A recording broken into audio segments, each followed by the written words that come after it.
করেছি আসছে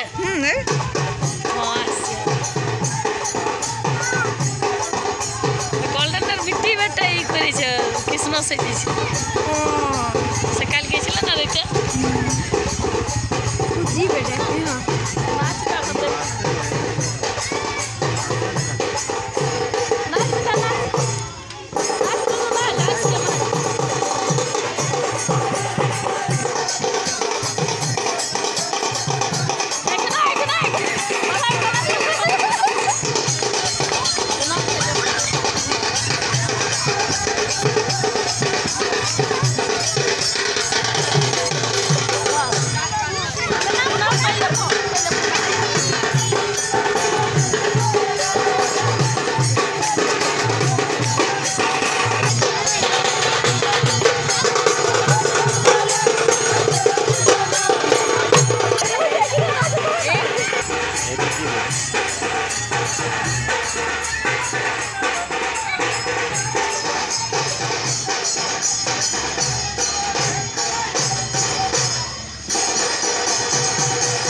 গৌরাঙ্গের যে অশ্রু নয়ন ধারা সেটা মনে হচ্ছে মুক্তি ঝরছে, মুক্ত নয় মুক্তি।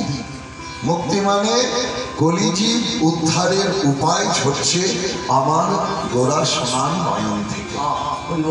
আমাদের যে চোখের জলটা পড়ে বাবা, সেটি নয়নের তিন পথে নির্গত হয়। কখনো নয়নের কোণ দিয়ে, কখনো নয়নের মাঝ হতে, চোখের মাঝ থেকে, আর কখনো নয়নের গা বেয়ে প্রান্তর বেয়ে। নয়নের কোণ দিয়ে যে ধারাটি বয় সেই ধারাটি হলো দুঃখের ধারা। যখন দুঃখ পেয়ে কেউ কাঁদে, ক্রন্দন করে, সেই ধারাটা নয়নের কোণ দিয়ে বয়। যখন আনন্দে চোখে জল আসে, সেই ধারাটা নয়নের গা বেয়ে প্রান্তর বেয়ে বয়। আর নয়নের মাঝ থেকে যে ধারাটি বয় সেটি হলো প্রেমের ধারা। তা শ্রীমান মহাপ্রভুর নয়নের মাঝ থেকে আজ আজ পিচকারির ন্যায় ধারা বইছে। পিচকারির ধারা আপনারা দেখেছেন সকলে, হোলি খেলায়, রং খেলায়, দোল খেলায় ব্যবহার করি পিচকারি। সেই পিচকারির ধারাটা কি করে? অপরকে রাঙায়, অপরকে ভেজায়, অপরকে ভাসায়। তা মহাপ্রভুর চোখের জল আজ পিচকারির মতো বইছে মা। অর্থাৎ গৌর সুন্দর শুধু আজ আমার নিজে ভিজলেন না, প্রভু শুধু আজ আমার নিজে ভাসলেন না, তাহলে এই জগৎকে ভাসান কিসে? হরি নামে, কৃষ্ণ প্রেমের বন্যায় জগৎকে মাতালেন। কে বললেন? তোমরা সকলে মিলে আমার সঙ্গে বলো, ভজ হরে কৃষ্ণ হরে কৃষ্ণ কৃষ্ণ কৃষ্ণ হরে হরে हरे राम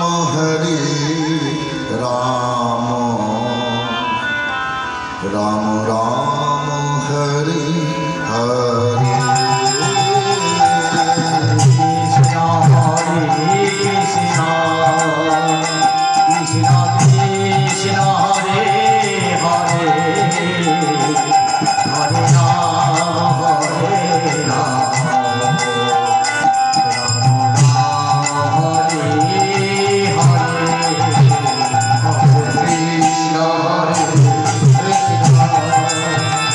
कृष्णा कृष्णा हरे हरे हरे राम राम राम हरे हरे।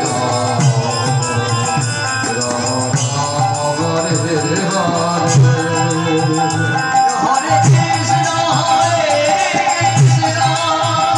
कृष्णा कृष्णा हरे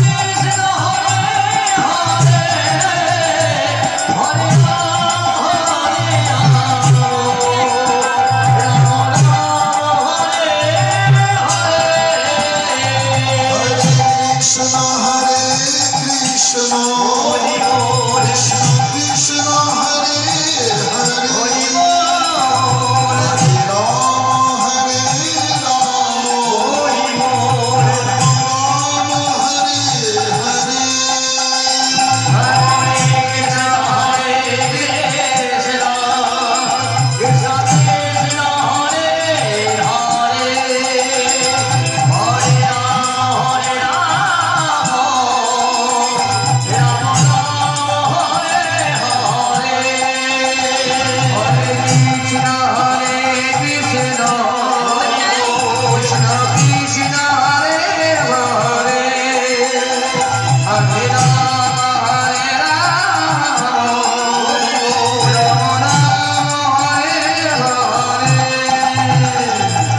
कृष्ण हरे कृष्ण कृष्ण कृष्ण हरे हरे हरे राम राम हरे हरे।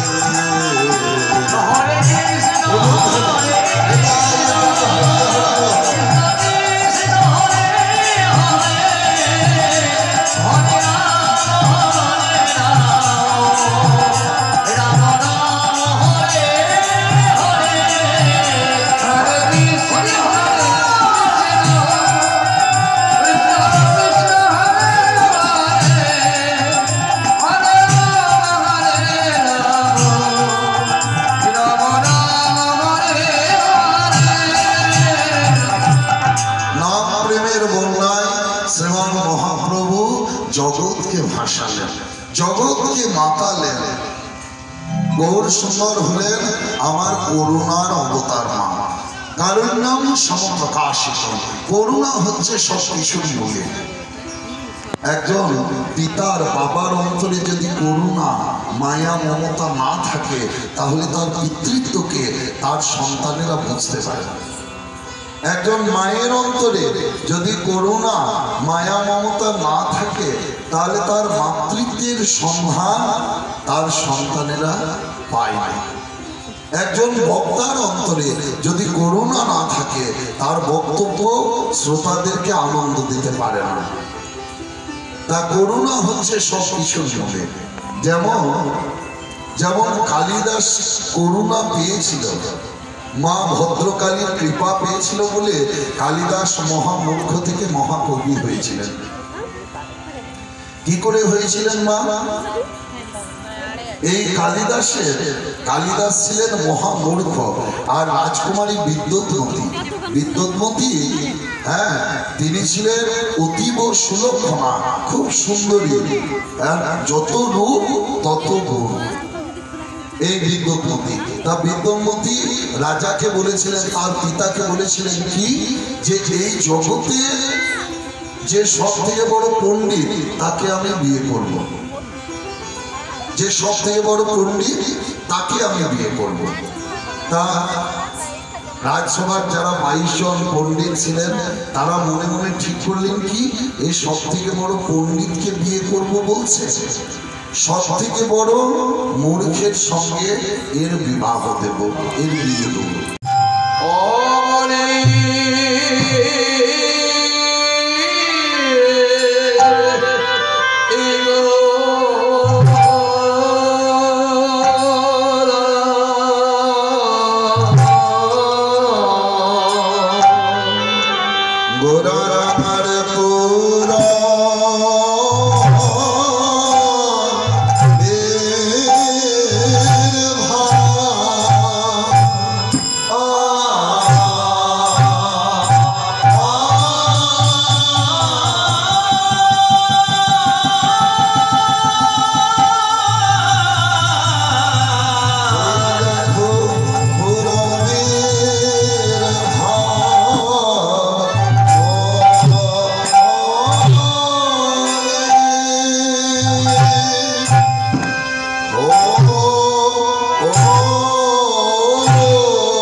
সন্ধ্যাবেলায় আসবো।